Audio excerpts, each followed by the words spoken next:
Au nord-ouest de l'Afrique, le Maroc se dresse fier de ses majestueuses chaînes de l'Atlas et du Rif, de ses plaines fertiles, de son grand désert et de ses longues côtes dorées au pied du long littoral atlantique et méditerranéen.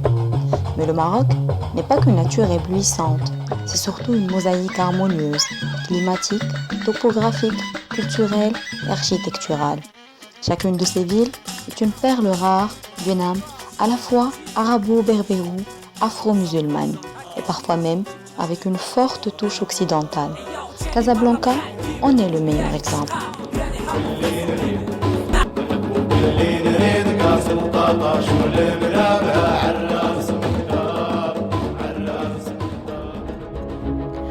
Ville jeune et dynamique, Ad-Dar el-Baïda, la Maison Blanche, Casa ou Anfa, est la plus grande ville du Maghreb et la quatrième d'Afrique.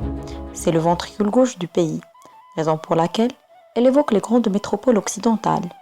Mais dès qu'on y pose pied, l'histoire de la ville se dévoile dans une multitude de ruelles enchevêtrées les unes dans les autres, abritant des boutiques de tout genre. C'est la Médina, le cœur historique de la ville. Il s'agit d'un vrai labyrinthe où il faut se laisser guider par ses pas, en espérant franchir le seuil de la Sarqala. Ce magnifique jardin andalou, situé au sein d'un bastion fortifié du XVIIIe siècle, où les anciens canaux de la ville sont entreposés.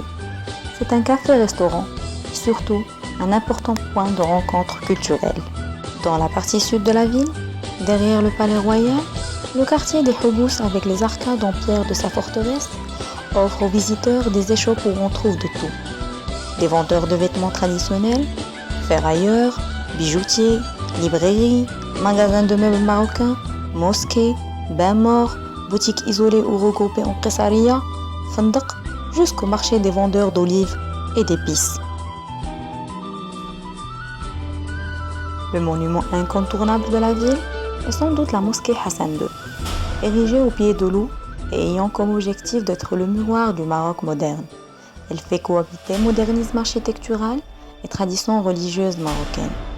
À l'intérieur de la mosquée Hassan II, le bois de cèdre sculpté, les fresques, les éliges impressionnent croyants et moins croyants, étant une des seules mosquées où l'entrée est autorisée aux non-musulmans.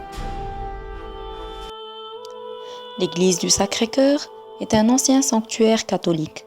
Construite en 1930 dans un style mêlant esthétique gothique et art déco, il est aujourd'hui une église désaffectée, devenue un sanctuaire qui accueille les expositions et manifestations culturelles.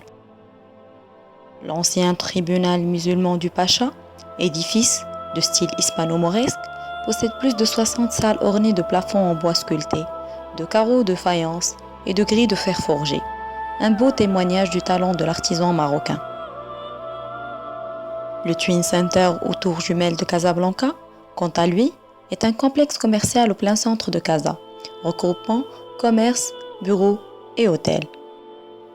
Le Morocco Mall, projet titanesque en bord de mer, est le plus grand centre commercial d'Afrique.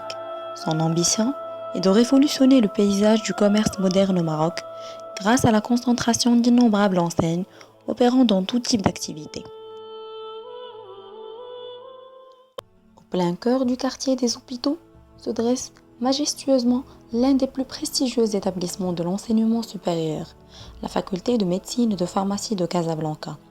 Vieille de 38 ans, ses hautes colonnes de couleur prune ont vu défiler au cours des années des générations de médecins. En effet, elle a vu grandir, évoluer et s'épanouir près de la moitié des médecins en exercice actuellement.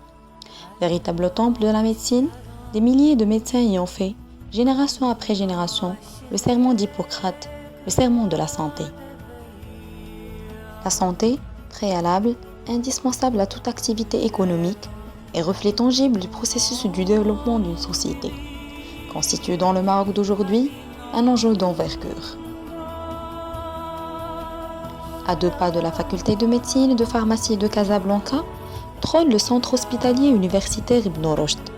Fusion de 3 hôpitaux au cours des années 30, actuellement, il dispense diverses activités englobant la santé dans sa dimension la plus complète, physique, psychologique et sociale. Ceci a permis un véritable pas en avant, favorisant l'émergence du concept don et greffe d'organes.